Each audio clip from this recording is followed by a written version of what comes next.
ನಿಮ್ಮ ದೇಹದ ಮೇಲೆ ಒಂಟಿತನದ ಪ್ರಭಾವ. ಮನುಷ್ಯರಿಗೆ ಸಂಪರ್ಕ ಮುಖ್ಯ. ಜೀವನದ ಆರಂಭದಿಂದಲೂ ಎಮೋಷನಲ್ ಬಾಂಡಿಂಗ್ ಬರೀ ಖುಷಿಯ ಮಾಧ್ಯಮವಲ್ಲ, ಅದು ನಮಗೆ ಅನಿವಾರ್ಯ. ಹಸಿವು ಅಥವಾ ಬಾಯಾರಿಕೆಯ ಹಾಗೆ ಅದು ಕೂಡ ಬೇಸಿಕ್ ಬಯಾಲಜಿಕಲ್ ಅಗತ್ಯ. ಆದರೆ ಕನೆಕ್ಷನ್ ಮಿಸ್ ಆದರೆ ಪರಿಣಾಮ ಎಮೋಷನ್ಗೂ ಮೀರಿದ್ದಾಗಿರುತ್ತೆ. ಒಂಟಿತನ ನಮ್ಮ ಇಡೀ ದೇಹಕ್ಕೆ ಅಫೆಕ್ಟ್ ಮಾಡುತ್ತೆ. ಜನ ಸಂಪರ್ಕದಲ್ಲಿದ್ದಾಗ ಅವರ ಮೈಂಡ್ ಕ್ಲಿಯರ್ ಆಗಿರುತ್ತೆ, ಸ್ಟ್ರೆಸ್ ಲೆವೆಲ್ ಡ್ರಾಪ್ ಆಗತ್ತೆ ಮತ್ತು ಇಮ್ಯೂನ್ ಸಿಸ್ಟಮ್ ಸ್ಟ್ರಾಂಗ್ ಆಗಿರುತ್ತೆ. ಆದರೆ ಒಂಟಿಯಾಗಿದ್ದಾಗ ಅದು ದೀರ್ಘಾವಧಿಯಲ್ಲಿ ಬಾಡಿ ಥ್ರೆಟ್ಟಲ್ಲಿ ಇರೋ ಹಾಗೆ ರೆಸ್ಪಾಂಡ್ ಮಾಡುತ್ತೆ. ಬ್ರೈನ್ ಸೆಲ್ಫ್ ಪ್ರೊಟೆಕ್ಷನ್ ಮೋಡ್ಗೆ ಹೋಗತ್ತೆ. ಅದರಿಂದ fight R flight response activate ಆಗತ್ತೆ. ಕಾರ್ಟಿಸೋಲ್ ಅಂತ ಒತ್ತಡದ ಹಾರ್ಮೋನುಗಳು ಹೆಚ್ಚಾಗತ್ತೆ. ನಿದ್ದೆ ಹಾಳಾಗತ್ತೆ. ಇಮ್ಯೂನ್ ಸಿಸ್ಟಮ್ ವೀಕ್ ಆಗತ್ತೆ. ಮೈಕೈ ನೋವು ಹೆಚ್ಚಾಗತ್ತೆ. ಇದು ಯಾವಾಗ್ಲೂ ಕೆಟ್ಟದ್ದಾಗಿರಲಿಲ್ಲ. ಮೊದಲೆಲ್ಲ ಒಬ್ಬರೇ ಇರೋದು ಡೇಂಜರ್ ಆಗಿತ್ತು. ಅದಕ್ಕೆ ಒಂಟಿತನ ವಾರ್ನಿಂಗ್ ಸೈನ್ ಹಾಗೆ ಜನರನ್ನು ಗುಂಪಿನ ಕಡೆಗೆ, ಸೇಫ್ಟಿ ಕಡೆಗೆ ತಳ್ಳುತ್ತಿತ್ತು. ಆದ್ರೆ ಈಗ ಒಂಟಿತನ ವಾರ, ತಿಂಗಳು ಅಥವಾ ವರ್ಷಗಳೆಲ್ಲ ಇದ್ದಾಗ ಅದು ದೀರ್ಘಕಾಲದ ಒತ್ತಡ ಆಗತ್ತೆ. ಅದರಿಂದ ಆರೋಗ್ಯಕ್ಕೂ ಸೀರಿಯಸ್ ಹಾನಿಯಾಗತ್ತೆ. ದೀರ್ಘಕಾಲದ ಒಂಟಿತನದ ಪರಿಣಾಮಗಳು: ಸ್ಟ್ರೆಸ್ ಹಾರ್ಮೋನ್ಸ್ ಹೆಚ್ಚಾಗತ್ತೆ. ಕಾರ್ಟಿಸೋಲ್ ಹೆಚ್ಚಾಗಿ ಊಟ, ನಿದ್ದೆ, ಮೂಡ್ ಎಲ್ಲ ಹಾಳಾಗತ್ತೆ. ಮೈಕೈ ನೋವು ಹೆಚ್ಚಾಗತ್ತೆ. ದೀರ್ಘಕಾಲದ ಒಂಟಿತನದಿಂದ ಮೈಕೈ ನೋವು ಬಂದು ಹಾರ್ಟ್ ಡಿಸೀಸ್, ಡಯಾಬಿಟಿಸ್ ಹೆಚ್ಚಾಗತ್ತೆ. ಇಮ್ಯೂನ್ ಸಿಸ್ಟಮ್ ವೀಕ್ ಆಗತ್ತೆ. ಒಂಟಿಯಿರೋ ಜನರಲ್ಲಿ ಮತ್ತೆ ಮತ್ತೆ ಆರೋಗ್ಯದ ಸಮಸ್ಯೆ ಕಾಣಿಸಿಕೊಂಡು ಹುಷಾರಾಗಲು ಹೆಚ್ಚು ಟೈಮ್ ಬೇಕಾಗತ್ತೆ. ನಿದ್ದೆ ಹಾಳಾಗತ್ತೆ. ಅವರು 8 ತಾಸು ಬೆಡ್ಡಲ್ಲಿದ್ರೂ ಅವರ ಬ್ರೈನ್ ಅಲರ್ಟ್ ಆಗಿರುತ್ತೆ. ನಿದ್ದೆ ಕಡಿಮೆ ಆಗತ್ತೆ. ಮಾನಸಿಕ ಅಸ್ವಸ್ಥತೆ ಕಾಣಿಸಿಕೊಳ್ಳುತ್ತೆ. ಒಂಟಿತನವನ್ನು ಹೆಚ್ಚು ದಿನ ಹಾಗೇ ಬಿಟ್ಟಷ್ಟು ಆಂಗ್ಸೈಟಿ, ಡಿಪ್ರೆಷನ್ ಮತ್ತು ಕೀಳರಿಮೆ ಹೆಚ್ಚಾಗತ್ತೆ. ಬ್ರೈನ್ನ ಥ್ರೆಟ್ ಸಿಸ್ಟಮ್ ಓವರ್ ಆಕ್ಟಿವ್ ಆಗಿರುತ್ತೆ. ಏನೇ ಆದ್ರೂ ಮನಸ್ಸು ರಿಜೆಕ್ಷನ್ ಮತ್ತು ಜಡ್ಜ್ಮೆಂಟ್ನ ಎಕ್ಸ್ಪೆಕ್ಟ್ ಮಾಡೋಕೆ ಶುರು ಮಾಡುತ್ತೆ. ಅದರಿಂದ ರೀಕನೆಕ್ಟ್ ಆಗೋದು ಕಷ್ಟ ಆಗತ್ತೆ. ಒಂಟಿತನದಿಂದ ವಿಷವರ್ತುಳ ಕ್ರಿಯೇಟ್ ಆಗತ್ತೆ. ಅದರಿಂದ ಸ್ಟ್ರೆಸ್ ಆಗತ್ತೆ. ಸ್ಟ್ರೆಸ್ಸಿಂದ ಜನರು ಮತ್ತಷ್ಟು ಒಂಟಿಯಾಗ್ತಾರೆ. ಮಾನವ ಸಂಬಂಧ ಎಷ್ಟು ಶಕ್ತಿಯುತ ಅನ್ನೋದಕ್ಕೆ ನಮ್ಮ ನಿಜ ಜೀವನದ ಕೆಲವು ಉದಾಹರಣೆಗಳು ಇಲ್ಲಿವೆ. ಲಾಸ್ ಏಂಜಲ್ಸ್ನಲ್ಲಿ ಸಮಯಕ್ಕಿಂತ ಮುಂಚೆ ಹುಟ್ಟಿದ ಒಂದು ಮಗುವನ್ನ ಅದರ ತಾಯಿಯ ಎದೆಯ ಮೇಲೆ ಮಲಗಿಸಿದ್ರು.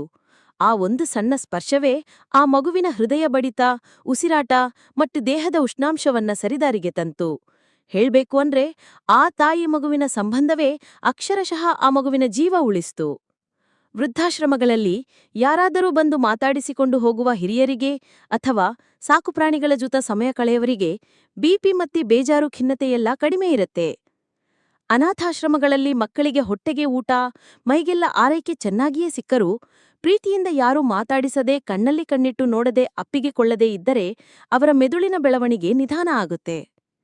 ಇನ್ನೊಂದು ವಿಷಯ ಗೊತ್ತಾ? ಒಂದು ಸ್ಟಡಿಯಲ್ಲಿ ಒಂಟಿತನದಿಂದ ಬಳಲುತ್ತಿದ್ದ ಜನರಿಗೆ ಫ್ಲೂ ವ್ಯಾಕ್ಸಿನ್ ಕೊಟ್ಟಾಗ ಅವರ ದೇಹದಲ್ಲಿ ರೋಗಗಳ ವಿರುದ್ಧ ಹೋರಾಡುವ ಆಂಟಿಬಾಡಿಗಳು ಬೇರೆಯವರಿಗಿಂತ ಕಡಿಮೆ ಉತ್ಪತ್ತಿಯಾಗಿದ್ದವು. ಇದರಿಂದ ನಮ್ಮ ಆರೋಗ್ಯಕ್ಕೂ ಮತ್ತು ನಮ್ಮ ಸಂಬಂಧಗಳಿಗೂ ಎಷ್ಟು ಹತ್ತಿರದ ನಂಟು ಇದೆ ಅನ್ನೋದು ಸಾಬೀತಾಗುತ್ತೆ. ಹಿರಿಯರಲ್ಲಿ ಒಂಟಿತನ ಅನ್ನೋದು ಬೇಗ ಸಾಯೋದಕ್ಕೆ ಒಂದು ಮುಖ್ಯ ಕಾರಣ. ಅವರ ಆರೋಗ್ಯ ಎಷ್ಟೇ ಚೆನ್ನಾಗಿರಲಿ, ಕೈಯಲ್ಲಿ ಎಷ್ಟೇ ದುಡ್ಡಿರಲಿ, ಒಂಟಿತನ ಇದ್ರೆ ಅವರು ಬೇಗ ಸಾಯುವ ಸಾಧ್ಯತೆ ಹೆಚ್ಚು.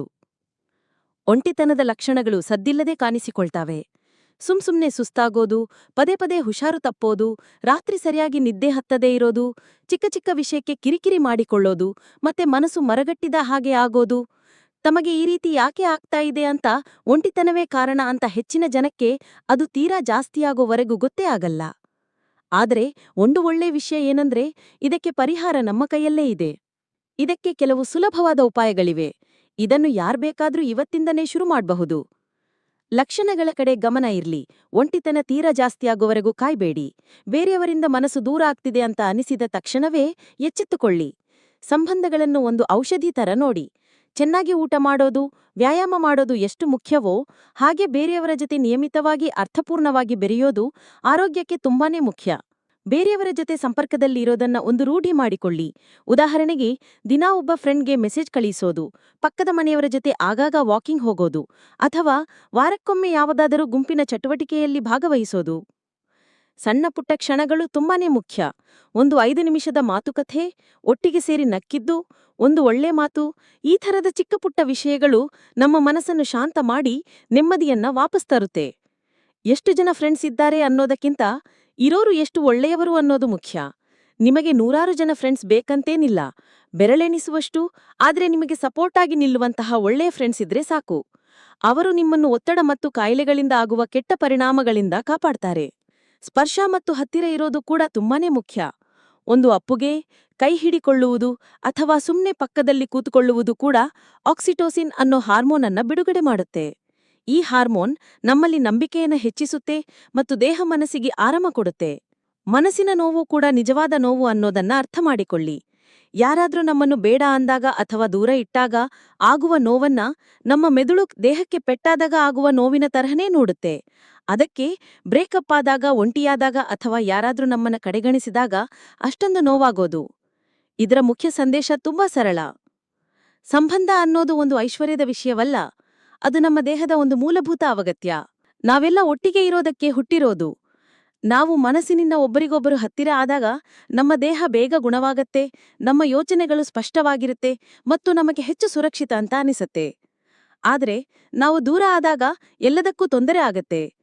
ಹಾಗಾಗಿ ಒಂಟಿತನದ ನೋವನ್ನು ಸುಮ್ನೆ ತಳ್ಳಿಹಾಕಬೇಡಿ. ಅದು ನಿಮ್ಮ ದೌರ್ಬಲ್ಯವಲ್ಲ, ಅದು ಒಂದು ಸೂಚನೆ. ಬೇರೆಯವರ ಜೊತೆ ಮಾತಾಡೋಕೆ ನೀವು ಇಡುವ ಒಂದು ಸಣ್ಣ ಹೆಜ್ಜೆ ಕೂಡ ನಿಮ್ಮ ನೋವನ್ನು ವಾಸಿ ಮಾಡುವ ಪ್ರಕ್ರಿಯೆಯನ್ನು ಶುರು ಮಾಡಬಹುದು.